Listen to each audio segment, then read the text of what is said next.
Hi అండి, అందరూ ఎలా ఉన్నారు? బాగున్నారా? ఈరోజు ఎంతో హెల్దీ రెసిపీ అండ్ మోకాళ్ళ నొప్పులు ఉన్న వాళ్ళు తప్పకుండా ఈ రెసిపీ ట్రై చేయండి. అదే అండి మునగాకు పొడి. ఎలా తయారు చేసుకోవాలో చూసేద్దాం.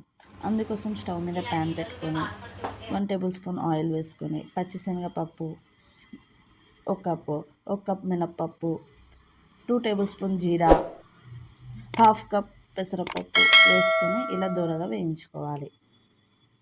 ఇలా వేగిన తర్వాత నూనె 10 లేదా 11 ఎండుమిర్చి వేసి బాగా కలుపుకోండి. ఇది మంచి సువాసన వచ్చే వరకు వేయించుకోండి. ఈ మునగాకు తినడం వల్ల చాలా బెనిఫిట్స్ ఉన్నాయండి.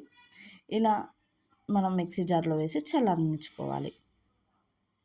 ఇప్పుడు స్టవ్ మీద ప్యాన్ పెట్టుకొని అందులో మునగాకు వేసుకోండి. నేను వాష్ చేసి డ్రై చేసి పెట్టుకున్న మునగాకు వేసుకున్నా. మీకు కావాలంటే ఫ్రెష్ మునగాకు కూడా వేసుకోండి.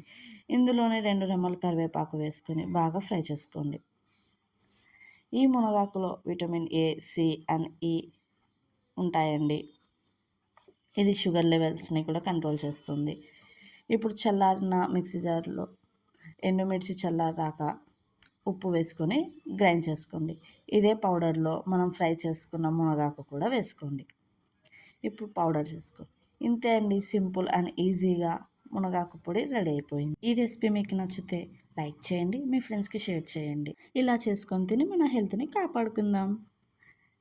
Thank you for watching. Please subscribe my channel. Bye bye friends.